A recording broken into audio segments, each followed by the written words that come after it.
Bienvenidos, queridos hermanos, con ustedes su hermano en Cristo, Jaime Cárdenas, en su programa Conociendo el Catecismo, porque si no vives lo que crees, terminarás creyendo lo que vives. Empezamos en el nombre del Padre, del Hijo y del Espíritu Santo. Amén. Señor, te damos las gracias.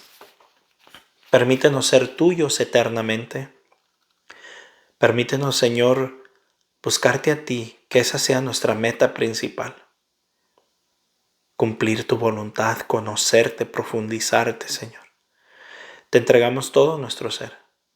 Envía tu Espíritu Santo para que nos dé la sabiduría y el discernimiento a la hora de leer la doctrina de nuestra Madre la Iglesia. Bendice a toda aquella persona que esté escuchando esto y que sea tu palabra como la semilla que entra en el corazón y se siembra y después da fruto. Y permite que ese corazón sea tierra fértil. No permita, Señor, que los dolores de la vida, los golpes de la vida endurezca, Señor, ese corazón, sino que sea un corazón dócil al escuchar, incluyendo el mío, Señor. Haznos dóciles hacia ti. Bendícenos en el nombre del Padre, del Hijo y del Espíritu Santo. Amén. Pues bueno, mis hermanos, vamos a continuar con el numeral 970. La misión maternal de María para con los hombres de ninguna manera disminuye o hace sombra a la única mediación de Cristo. Déjame lo leo otra vez por si hay algún hermano no católico, que sé que hay unos que han estado escuchando los videos por los mensajes que me han mandado y vuelvo a lo mismo. Bienvenidos y muchas gracias. Pero déjenme leo esto porque parece que a los hermanos católicos se les olvida, no lo conocen y a veces nos atacan de cosas que no hacemos. La misión maternal de María para con los hombres de ninguna manera disminuye o hace sombra a la única mediación de Cristo, sino que manifiesta su eficacia. En efecto, todo el influjo de la Santísima Virgen María en la salvación de los hombres brota de la sobreabundancia de los méritos de Cristo. Se apoya en su mediación, depende totalmente de ella y de ella saca toda su eficacia. De ella, no de María, de ella, de las mediaciones de Cristo. Pero, ya perdí la palabra. De los méritos de Cristo, de ella, de eso es. Ninguna criatura puede ser puesta nunca en el mismo orden con el Verbo encarnado y redentor. ¿Qué más quieren? ¿Por qué nos acusan de que adoramos a María como si fuera Dios? Miren cómo la doctrina lo enseña.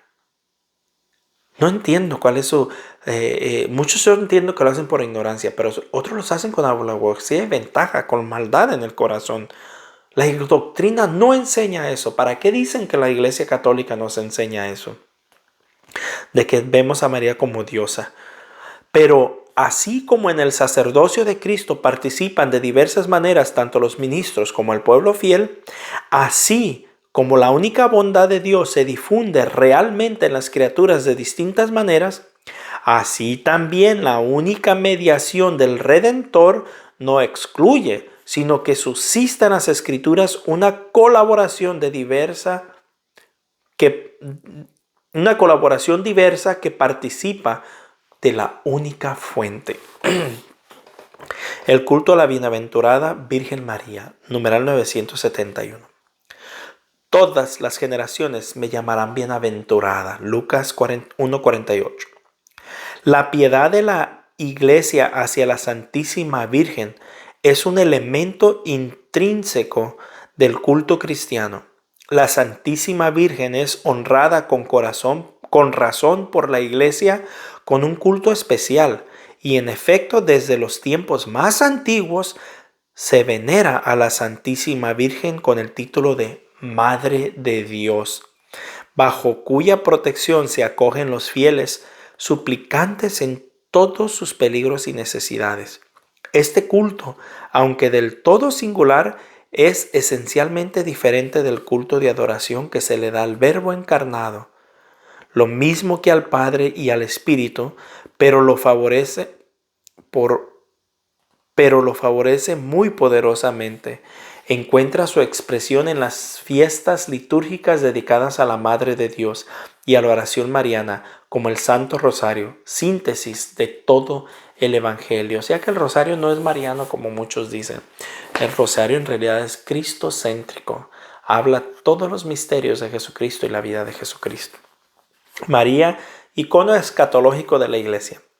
Numeral 972. Después de haber hablado de la Iglesia, de su origen, de su misión y de su destino, no se puede concluir mejor que volviendo la mirada a María para contemplar en ella lo que es la Iglesia en su ministerio, en su misterio, en su peregrinación de la fe y lo que será al final de su marcha donde le espera para la gloria de la Santísima e Indivisible Trinidad.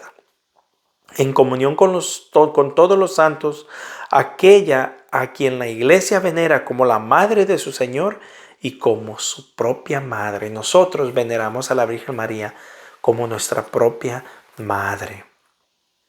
Y la adoración latría, esa es únicamente para Dios, únicamente, para nadie más.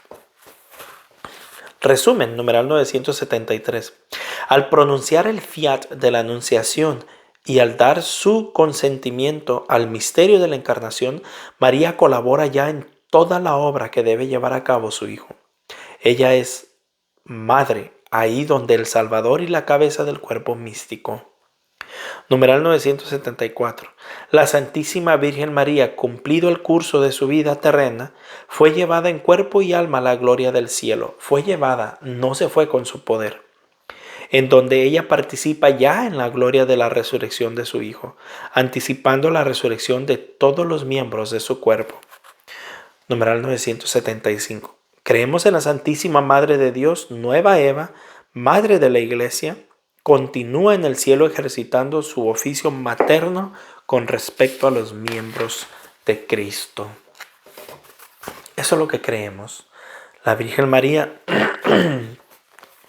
no es un vaso, como dicen los hermanos no católicos, son muchos de ellos, un vaso que nomás se usó ya. No, ella tiene un lugar muy importante. El artículo 10, creo en el perdón de los pecados. Numeral 976. El símbolo de los apóstoles vincula la fe en el perdón de los pecados, a la fe en el Espíritu Santo, pero también a la fe en la Iglesia y en la comunión de los santos. Al dar el Espíritu Santo a sus apóstoles, Cristo resucitado les confirmó su propio poder divino de perdonar los pecados. Recibir el Espíritu Santo, y esto es algo que no soportan los hermanos no católicos, pero reclámenle a Él, no vengan a reclamarle a la Iglesia. Reclámenle a quien dijo estas palabras. Recibid el Espíritu Santo. A quienes perdonéis los pecados, les quedarán perdonados. A quienes se los retengáis, les quedan retenidos. Juan 20, 22, 23. Una vez un hermano a mí me dijo, no, pero es que eso no se refiere nomás a los sacerdotes, sino eso es para todo el mundo. Y la pregunta que yo le hago, ¿acaso tú y yo tenemos poder para retenerle los pecados a otra persona? ¿Acaso si tú no le perdonas un pecado a esta persona o a la persona X, digamos Teófilo le pide perdón a Sanganito y Sanganito no le perdona ese pecado y Teófilo de corazón se arrepintió, ¿le queda retenido en el cielo porque no se lo perdona a Sanganito? Nosotros no tenemos ese poder. La segunda parte del catecismo tratará explícitamente del perdón de los pecados por el bautismo, el sacramento de la penitencia y los demás sacramentos, sobre todo la Eucaristía. Aquí basta con evocar brevemente, por tanto, algunos datos básicos. O sea que ahorita vamos a tocar los puntos básicos de por qué los sacerdotes tienen el perdón de los pecados y vamos a continuar. Un solo bautismo para el perdón de los pecados, numeral 977. Nuestro Señor vinculó el perdón de los pecados a la fe, el perdón de los pecados a la fe y al bautismo. Ir por todo el mundo y proclamar la buena nueva a toda la creación. El que crea y sea bautizado se salvará. Marcos 16, 15 al 16. El bautismo es el primero y principal sacramento del perdón de los pecados porque nos une a Cristo muerto por nuestros pecados y resucitado para nuestra justificación, a fin de que vivamos también una vida nueva. Romanos 6:4. Numeral 978. En el momento en que hacemos nuestra primera profesión de fe, al recibir el santo bautismo que nos purifica, es tan pleno y tan completo en el perdón que recibimos que no nos queda absolutamente nada por borrar, sea de la falta original, sea de las faltas cometidas por nuestra propia voluntad, ni ninguna pena que sufrir para explicarlas. Sin embargo, la gracia del bautismo no libra a la persona de todas las debilidades de la naturaleza.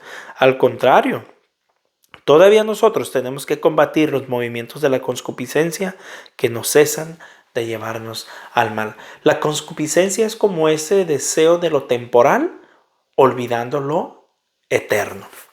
Numeral 979. En este combate contra la inclinación al mal, ¿quién será lo suficiente valiente y vigilante para evitar toda herida del pecado? Sí, pues, era necesario que la iglesia tuviese el poder de perdonar los pecados. También hacía falta que el bautismo no fuese para ella el único medio de servirse de las llaves del reino de los cielos que había recibido de Cristo. Era necesario que fuese capaz de perdonar los pecados a todos los penitentes, incluso si hubiera pecado hasta el último momento de su vida. Miren nomás qué grande es la misericordia de Dios. En realidad, que Dios le haya dado la autoridad de perdonar pecados a los sacerdotes es un gran signo del amor de Dios. Yo no entiendo por qué los hermanos están tan en contra de todo esto, si solamente son medios de salvación que Dios usa. Numeral 980. Por medio del sacramento de la penitencia, el bautismo puede reconciliarse con Dios y con la iglesia. Los padres tuvieron razón en llamar a la penitencia un bautismo laborioso para los que han caído después del bautismo. Es necesario para la salvación este sacramento de la penitencia, como lo es el bautismo para quienes aún no han sido regenerados. Palabra de la iglesia. Te damos gracias, Señor. Mañana continuamos con la potestad de las llaves. No quise brincarme hacia pero miren, Dios le dio la autoridad a los apóstoles de perdonar y no de perdonar, de atar y de desatar. No dejes que venga alguien que no es de la iglesia de Cristo, sino que es una copia, un farsante que no viene directamente de los apóstoles y quiera venir a cambiar la doctrina de la iglesia. No lo permitas, no te dejes intimidar. Conoce la doctrina de la iglesia y entonces son ellos los que huirán de ti. Un fuerte abrazo, la paz del Señor y primero Dios, continuaremos mañana.